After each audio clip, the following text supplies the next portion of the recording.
సమావేశాలు మొదలుపెట్టడంతోనే లోటు బడ్జెట్ అన్నారు. చూస్తే భయం వేస్తుందని అచ్చెన్నాయుడు గారు కూడా అదే పాట పాడుతున్నారు. నిరుద్యోగ భృతి ఏమైపోయింది, తల్లికి వందనం అరకొరగా ఇస్తామంటున్నారు. ఇవన్నీ ఎక్కడికి వెళ్ళిపోయింది? ఫస్ట్ హామీలు ఇచ్చారు కదా. మంచి చేసి ప్రతి ఇంటికి లక్షన్నర పంపించి ప్రతి యువతకి ఉద్యోగాలు ఇచ్చి ప్రతి బిడ్డని చదివించి ప్రతి తల్లికి అమ్మఒడి వేసిన జగన్మోహన్ రెడ్డి గారు జేబులో పెట్టుకున్నారన్నారు. వీళ్ళు అన్ని పంచిన ఆ గొప్ప వ్యక్తినే అలా అన్నారు. ఇప్పుడు వీళ్ళ జేబులు ప్యాంట్ జోబులు చొక్కా జోబులు కాక వీళ్ళ ఖజానాలు పూడ్చుకుని దాచుకుని ఈ రోజున ప్రతిపక్షం మీద మా జగన్మోహన్ రెడ్డి గారి మీద నిందలు వేయటం కోసం ముందుండే బ్యాచ్ ఎవరయ్యా అంటే ఈ బ్యాచ్ అనేది ఆంధ్ర రాష్ట్ర ప్రజలందరికీ అర్థమైపోయింది కదా. చూసుకున్నట్లయితే ఈరోజు విద్యార్థుల పోరుకు సంబంధించి కానివ్వండి, ఏ అంశాలు టచ్ అయిపోతున్నారు, నిరుద్యోగులకు సంబంధించి నిరుద్యోగ భృతి ఏమైపోయింది, అసలు ఈ అంశం ఎందుకు ప్రస్తావనకు రాలేదంట? నిరుద్యోగ భృతి 3000 ఇస్తాను నన్ను నమ్మండి అని చెప్పి వచ్చిన చంద్రబాబు నాయుడు దాని గురించి ఈ రోజు వరకు బయట కానీ అసెంబ్లీలో కానీ ఎక్కడ కూడా ఒక చర్చించిన విషయాలు దాఖలాలు ఎక్కడ కనిపించట్లా. అమ్మఒడి ఇంటిలో ఉన్న ఎంతమంది పిల్లలు అయితే ఉంటారో వాళ్ళకి నీకు 15,000 నీకు 15,000 నీకు 15,000 అని చెప్పిన వ్యక్తులు ఏమైపోయారో కనపడట్లేదు. ఆ విషయం గురించి చర్చించిన దాఖలాలు కూడా లేవు. లోకేష్ గారు ఎన్నో హామీలు ఇచ్చారు. మేము రాగానే ఉద్యోగాల పరంపర కొనసాగుతుంది, ఎవరిని ఇబ్బంది పెట్టమన్నారు. ఈరోజు చూసుకుంటే 1వ తారీఖు జీతం అందిన పరిస్థితి కూడా లేదు. ఆ రోజు మమ్మల్ని ఆరేయడానికి వైసీపీ పార్టీ గవర్నమెంట్ని ఆరేయడానికి జగన్మోహన్ రెడ్డి గారి మీద లేనిపోని నిందలు వేయటానికి చిల్లర చెమ్మడానికి ఉన్న ఈ వ్యక్తులు ఈ రోజున ఆంధ్ర రాష్ట్ర ప్రజలు చుమ్ముతున్నారు వాళ్ళ మీద. అది వాళ్ళు గమనించాలి. వీళ్ళకి మళ్ళీ ఇంకొకసారి వచ్చే అధికారం లేదు. అధికారంలోకి ఎలా వచ్చారో వాళ్ళ మనస్సాక్షికి వాళ్ళకి తెలుసు. ప్రజలందరూ తెలుసుకుంటున్నారు, రోడ్డు మీదకి వస్తున్నారు. యువతకి ప్రతి ఉద్యోగం లేని వ్యక్తికి 3,000 వేస్తానన్నాడు. ఈ రోజు వరకు దాని గురించి చర్చించాడా? దాని గురించి మాట్లాడా? నమ్మబలికి నమ్మించి మోసం చేయడం ఆయనకి తెలిసిన విద్యే. ఆయన కుటుంబంలోనే నమ్మించి వెన్నుపోటు పొడిచి రాష్ట్రాన్ని ఆయన చేతిలోకి తీసుకున్న వ్యక్తి ఈ రోజున ఏదన్నా ఇట్లా న్యాయం మాట్లాడితే, మంచి మాట్లాడితే, జరిగిన అన్యాయం ప్రకటిస్తే వాళ్ళని జైల్లో వేస్తున్నాడు. ఏమనండి, ఎంతమందిని వేస్తాడు? మళ్ళీ రేపొద్దున వైసీపీ గవర్నమెంట్ రాదా? రేపొద్దున మేము కూడా మీరేం మాట్లాడారో దానికి మేము చెప్పుదెబ్బ కొట్టలేమా? చూసుకున్నట్లయితే గతంలో అప్పులు పాలు చేశారు జగన్ గారు అన్నారు. ఎక్కీలే రాగానే 8 నెలల్లోనే 1,00,000 కోట్లు అప్పులు చేశారు ఈయన. మరి దీనికి ఏంటంటారు? ఇదంతా మళ్ళీ అకౌంట్లో చూపించకూడదంట. అసలు ఏదన్నా ఉందా? అసెంబ్లీలో చూశారు కదా అండి. అకౌంట్లో చూపించకూడదండి. అకౌంట్లో ఎలా చూపిస్తారు? ఇప్పుడు నేను ఒక 100 రూపాయలు మీ దగ్గర తీసుకున్నాను, అకౌంట్లో చూపిస్తే మీరు నాకు ఇచ్చినట్టు కనిపిస్తుంది కదా. మరి నేను దొంగతనం చేసేసి నా ఖాతాలో నేను వేసేసుకొని నేను దొంగతనంగా దాన్ని అనుభవించాలంటే అకౌంట్లో ఎలా చూపిస్తారు? మేము అప్పులు చేసాం. వైసీపీ గవర్నమెంట్లో ఉన్నప్పుడు సీఎం గారు అప్పులు తీసుకొచ్చారు, ప్రజలకు పంచారు. మీరు తీసుకొచ్చిన అప్పులు ఏం చేశారు? లెక్కలు ఎందుకు చూపించొద్దు అంటున్నారు? మగాళ్ళు లెక్కలు చూపిస్తారండి. సింహం లాంటోళ్ళు అన్నిటికీ మేము సిద్ధం అంటారండి. ఈ రోజు కూడా ఛాలెంజ్ చేస్తున్నారు. మీకేది కావాలంటే అది మేము నిరూపించుకోవడానికి సిద్ధంగా ఉన్నారు, నిరూపించుకున్నారు. 14వ తారీఖు జరిగే ఆవిర్భావ సభ దేనికి మేడం? అసలు ఎందుకు అంటారు? ఒక పక్క ఆల నియోజకవర్గంలో గత టీడీపీ నాయకులకి అన్యాయం చేసి ముంచేశారు కదా వాళ్ళని. వర్మగారి స్థితి చూసుకుంటే ఎందుకు పనికిరాకుండా అయిపోయింది కదా. మరి ఇంకేంటి వీళ్ళు ఆదుకుంది నాయకులు? ఏమండి, కూటమి ఏదో 4 గొడ్లున్న కాడ పొడుచుకుంటాయని వీళ్ళు కూటమిగా చేరారు. వాళ్ళు పొడుచుకోవడానికే సమయం చాలట్లేదు. పక్కన వాళ్ళని రక్షించే హక్కు ఎక్కడ ఉంటుంది వీళ్ళకి? వర్మ గారు పాపం ఆయన ఎంత కష్టపడ్డాడో, ఆయన ఎలా జనాన్ని కూడగట్టాడో, పార్టీని ఏ విధంగా పైకి తీసుకొచ్చాడో చంద్రబాబు నాయుడు గారు ఎరగరా? ఆ రోజు నమ్మబలికి నమ్మించి ఆయన తీసుకెళ్ళి ఆయన దత్తపుత్రుడు కట్టబెట్టుకోలేదా? ఈ రోజు మరి ఆయన ఏమైనా పట్టించుకుంటున్నారా? ఆయన గోడు ఎవరు వింటారు? వీళ్ళు సీఎం అయిపోయారు, వీళ్ళంతా కూడగట్టుకున్నారు, వీళ్ళంతా ఒక కమిటీ అయిపోయారు. ఎవరు వినే పరిస్థితి లేదు. కాబట్టి ఆ పార్టీలో వ్యక్తులే ఆ పార్టీని డెవలప్ చేసిన వాళ్ళే ఆ పార్టీ వాళ్ళకే వ్యతిరేకుతుంది. ఈ కూటమి వాళ్ళు ఒకరికొకరు కొట్టుకోవడానికి సమయం సరిపోవట్లేదు. పాలన కంటే వాళ్ళ జీవితాలు వాళ్ళ గురించి వాళ్ళు డిస్కస్ చేసుకోవడానికే సమయం చాలట్లేదు. కనుక ఈ కూటమి త్వరలో కూలిపోద్ది. తర్వాత జగన్మోహన్ రెడ్డి గారే ఆంధ్ర రాష్ట్రానికి దేవుడే వెలుగుతాడు. ఈ వ్యవహారం ఎంతవరకు వస్తుంది? విద్యార్థుల పోరుబాట ఎలా ఉండబోతుంది? ఎందుకని కూటమి ప్రభుత్వం ఇచ్చిన హామీలన్నీ కూడా వాళ్లే అమలు చేయడానికి భయపడుతున్నారు. వాళ్ళు ఎందుకంటే భయపడుతున్నారంటే ఒట్టొట్టి హామీలు ఇచ్చారు. ఖజానాలో ముందు డబ్బు ఉందా లేదనేది ముందు తెలుసు వాళ్ళకి. ఇప్పుడు ఏం చేస్తున్నారు? జగన్ మీద నెట్టేస్తున్నాడు. ఏదో అప్పులు చేసి వెళ్ళిపోయాడు, డబ్బులు లేకుండా ఖజానా వచ్చేలాగా 9 నెలల్లో 1,00,000 కోట్లు చేశారు కదా సార్ వీళ్ళు. 1,25,000 కోట్లు అప్పు చేసి ఆ డబ్బులు ఏమైపోయినాయి? ఇప్పుడు నువ్వు ప్రజలకు పంచలేదు, నువ్వేం చేసావు? ఆ డబ్బులు ఏం చేసావు? అది లెక్క చెప్పు ముందు. నువ్వేం చేసావు? ఆ డబ్బులు 1,25,000 కోట్లు ఏం చేసావు ఈ 9 నెలల్లో? బస్సులు అన్నారు, అదేమైంది? ఉచిత బస్సులు అయిపోయింది.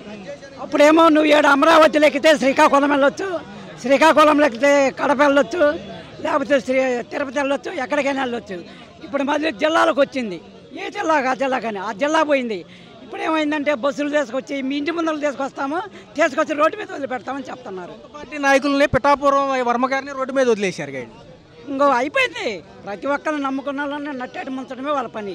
ఎవరైతే ఇప్పుడు మా పార్టీ ఉంది, వైఎస్ఆర్ కాంగ్రెస్ పార్టీ, తెలియక వెళ్తున్నారు. వీళ్ళు వాళ్ళ స్వార్థం కోసం వెళ్తున్నారు. నిజాయితీగా నాలంటే ఉన్నోడు పార్టీని కనిపెట్టుకుని ఎప్పటికి ఉంటాడు. పార్టీని కనిపెట్టుకుని ఎప్పుడు కూడా అన్యాయం జరగదు, న్యాయమే జరుగుద్ది. ఉద్యోగాలకు సంబంధించి మేము ఫీజు రియంబర్స్మెంట్లు ఇస్తాము, ఒక పక్క ఇటు స్కూల్స్కి కాలేజెస్కి అన్నారు, ఇటు పక్క నిరుద్యోగ భృతి అన్నారు. దాని అసలు అమలే లేదు కదా. అమలు ఉండదు, పేరు మాటలు చెప్పడమే, అమలు అంటూ ఏది ఉండదు. ఆ రోజు జగన్మోహన్ రెడ్డి స్కూలు డెవలప్మెంట్ చేస్తే ఇవాళ ఎంతసేపు జగన్మోహన్ రెడ్డి నాశనం చేసిపోయినాడు, జగన్మోహన్ రెడ్డి చేసిపోయినాడు ఇదే చెప్తున్నారు. అందరంగా ఈ 4 సంవత్సరాలు కూడా జగన్మోహన్ రెడ్డి రుద్దటం తప్పక పనిచేసేదంటూ ఏమీ లేదు. ఇచ్చిన హామీలు చూస్తే భయం వేస్తుంది అంటున్నారు కదా. భయం వేస్తుంది. ఇచ్చిన హామీలు ఇప్పుడు అలిగానే హామీలు ఇచ్చాడు, అతను ఎప్పుడన్నా చేశాడా? ఇచ్చిన హామీ ఏ రోజన్నా చేశాడా? జనాలు నమ్మకం మోసపోయి ఇవాళ జగన్మోహన్ రెడ్డి ఎందుకో అన్యాయంగా ఓడిచ్చామా, జగన్మోహన్ రెడ్డి గెలిపిస్తే మాకు అన్ని పథకాలు ఇచ్చేవాడు కదా అని ఇవాళ నెత్తికి నోరెత్తి కొట్టుకుంటున్నారు. పోసాని గారి కానించి మేము అంతకుముందు అరెస్టుల పర్వం చూస్తే అందరికీ బెయిల్ వచ్చి అన్ని డొల్ల కేసులని కొట్టేస్తున్నారు. అసలు ఏమన్నా పారదర్శకత్వం ఉందా? ఏమీ ఉండదు. కావాలని వీళ్ళందరినీ మోసపూరితంగా అరెస్ట్ చేస్తున్నారు, ఏదో ఒకటి చేసి అరెస్ట్ చేయాలని. అంత తప్పితే ఏమీ లేదు, ఏమవుదు. కోర్టుకు తెలుసు, జడ్జీలు గారికి తెలుసు, జడ్జీలు గారు మంచోళ్ళే, వాళ్ళు ఇలా అన్యాయంగా అక్రమంగా అరెస్ట్ చేస్తున్నారని అందుకని బెయిల్ ఇచ్చేస్తున్నారు. తదుపరి ఎలా ఉండబోతుంది? ఇప్పుడు మరి నాయకులు ఇచ్చిన హామీలని ఏమైపోయాయి జనం గమనిస్తున్నారు. ప్రతి ఒక్కరు రోజు ఏ టీవీలో చూసినా చిట్టని రోజు అంటూ లేదు చంద్రబాబు నాయుడు వాళ్ళ కూటమి ప్రభుత్వాన్ని. ఎందుకు హామీలు ఇచ్చా, ఎందుకు చేయలేకపోయావు? ప్రతిరోజు తిట్టడం. ఎవరైనా పెట్టు, ఏ కూటమి చూస్తే కూటమి చెప్పులతో కొట్టే ప్రజలతో ఏర్పడింది. అలా తెచ్చుకున్నా. అసలు ఏం చెప్పబోతున్నారు? ఇవన్నీ కూడా కార్యాచరణ దాల్చిందంట. పాలిచ్చే గేదెను వదిలేసి దున్నపోతుని తెచ్చుకున్నట్టుగా ఉంది ప్రభుత్వం వైఫల్యం చెందింది. పిల్లల ఫీజు పోరాటం చేస్తున్నారు. మనసు చంద్రబాబు నాయుడుకి ఏమైనా మనసుంటే కొద్దిగా మనసు కరిగి పిల్లలకు ఏమైనా కోసం ఏమైనా చూస్తే చేయాలి. నేను కావాల్సింది విద్యా దీవెన, వసతి దీవెన కావాలి, హాస్పిటల్ కొద్ది కావాలి. ఈయన చేసింది ఏమీ లేదు. ప్రభుత్వం దీనివల్ల విఫలం అయిపోయింది అంతే. ఏంటంటే మేము జరగాల్సింది ఏంటంటే పాలిచ్చే గేదెను వదిలేసి దున్నపోతుని తెచ్చుకొని మన ప్రభుత్వాన్ని పాలించేటట్టు చేశారు. చంద్రబాబు నాయుడు కోసం ఈ నిరసన చేస్తున్నాం. ఇది బలవంతంగా ఇంకా రాష్ట్రాలు కూడా దాటాలని, పిల్లలు స్టూడెంట్లు కూడా ఇంకా రోడ్లు ఎక్కుతారు, ఇంకా ఇలాంటి ధర్నాలు చాలా జరుగుతాయని ఆశిస్తున్నాం. తదుపరి ఎలా ఉండబోతుంది? కలెక్టరేట్లో ఏదైతే అర్జీలు ఇవ్వబోతున్నారో ఈ ఉత్తరాలు తదుపరి కార్యాచరణ ఏంటి? స్పందించకపోతే మిశ్రమంగా స్పందిస్తే కార్యాచరణ ఎలా ఉంటుంది? ఇంకా విజృంభిస్తారు, స్టూడెంట్లు ఇంకా రోడ్డు ఎక్కుతారు, ఇంకా చాలా బలంగా తీవ్రతంగా ఉంటుంది. ఇప్పటికే చాలా జునూన్ చేస్తున్నారు పోలీసు వాళ్ళు, జునూన్ కూడా. ఇంకా దాన్ని కూడా ఇంకా వైఫల్యం చెందాలి, ప్రభుత్వం ఇంకా దిగి రావాలని ఇప్పుడు కూడా కోరుకుంటున్నాం. 9 నెలల పరిపాలన ఇచ్చిన హామీలు ఏమైపోయాయి? తల్లికి వందనం గురించి ఏమంటారు? అసలు సరిపోతున్నాయి కేటాయించిన నిధులు? ఏదైతే తల్లికి వందనం ఇచ్చుంటే ఈ రోడ్లకి స్టూడెంట్స్ రోడ్డు ఎందుకు ఎక్కుతారు? ఈ బాధలు ఉండవు కదా, తల్లిదండ్రులకి బాధలు ఉండవు కదా. స్టూడెంట్లు ఇలాగ మనోవేదంతో ఏదో రకరకాల బాధపడుతున్నారు. కొంతమందికి అయితే మా మనోచందన పడి చందనం రావట్లేదు, రూమ్ బయటికి రావట్లేదు. ఈ ఫీజులు కోవాలతో బాగా ఇబ్బంది పడుతున్నారు. మనసు ఉంటుంది. ఉద్యోగం కార్యాచరణ ఎంతవరకు? ఉద్యోగ కార్యాచరణ అంటే ఏం చేస్తారన్నది తెలియదు ఇప్పటి వరకు కూడా.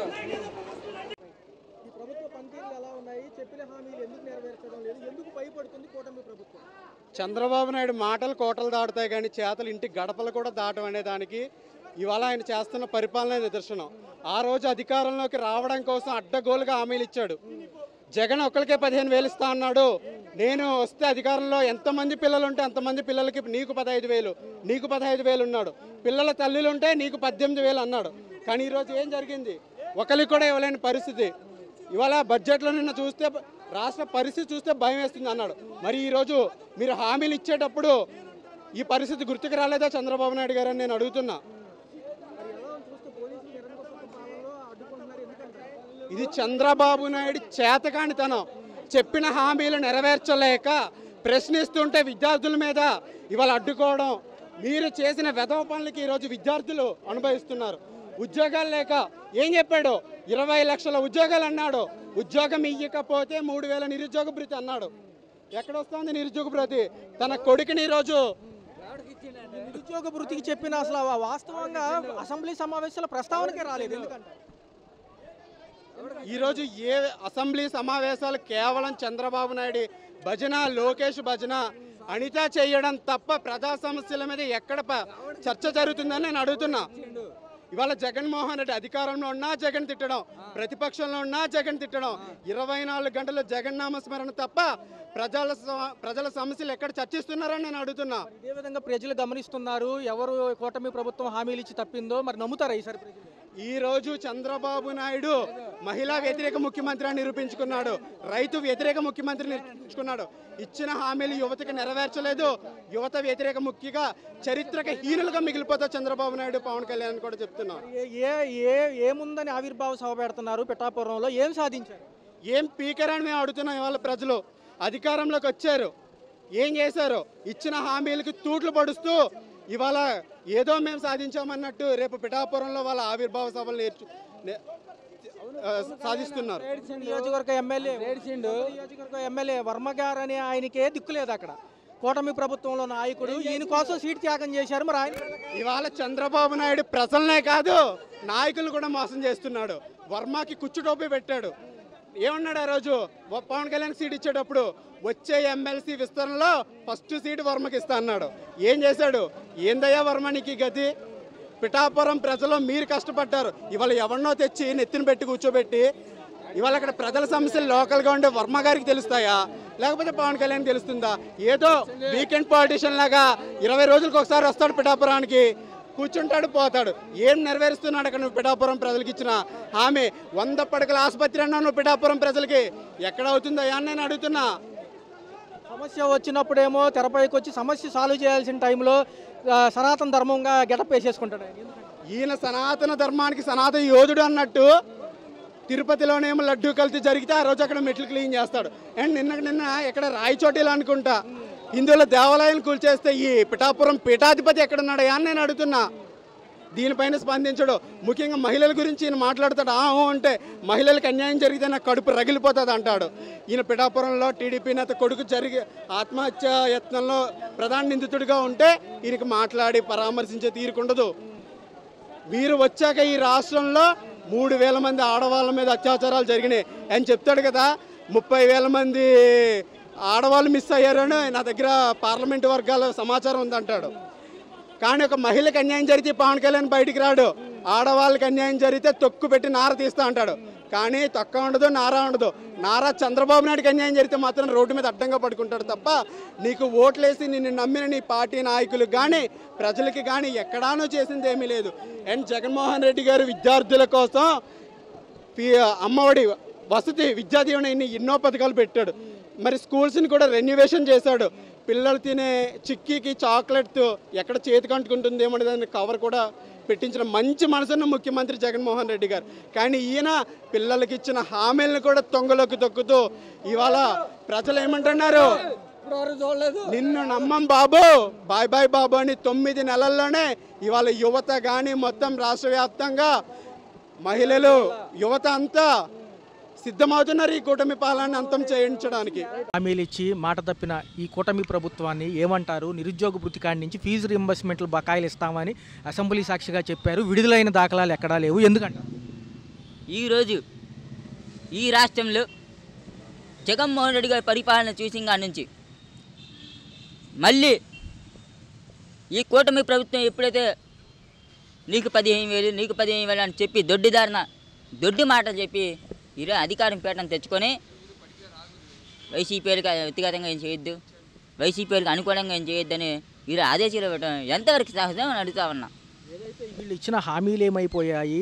నిరుద్యోగ భృతికి పెద్దపీట వేస్తామన్న ఈ మంత్రులు ఏమైపోయారు? లోకేష్ గారు ఏదో చెప్పారు కదా మధ్య, అలా ఊడబీగుతాం ఇలా ఊడబీగుతామని, ఏమైందా? మేము ఒకటే తెలియజేస్తున్నాం, నారా లోకేష్ గారు మీరు దావోస్ ఎన్నిసార్లు వెళ్ళారండి? దావోస్ నుంచి ఎంత పెట్టుబడి వచ్చింది? వాళ్ళు ఎంత ప్రకటించారు?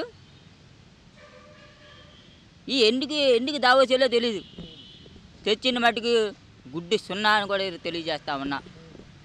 యువతకి ముఖ్యంగా వాళ్ళకి ఉద్యోగాలు ఇస్తాను మాయ మాట చెప్పి మాయ ప్రభుత్వంగా చెప్తూ చేస్తూ ఉండు. ఈ రోజున ఇలా చేయడం ఎంతవరకు సహజమని కూడా తెలియజేస్తూ తెలియజేస్తాను. ఫైనల్గా ఎలా ఉండబోతుంది? ఈరోజు ఏదైతే ర్యాలీ ఉందో ఎక్కడి నుంచి ఎక్కడికి మొదలు పెట్టబోతున్నారు? ఏ ఏ వర్గాల నుంచి మీకు సానుకూలంగా స్పందన ఉంది? ఈరోజు ఈ జిల్లా మొత్తం మీద మాకు అనుకూలంగా ఉండి ప్రతి ఒక్కరు వస్తున్నారు. ఈ కార్యక్రమాన్ని జయప్రదంగా నిర్వహిస్తామని తెలియజేస్తాను. ఈ అసెంబ్లీ సమావేశాలు 30 రోజులు జరగబోతున్నాయి.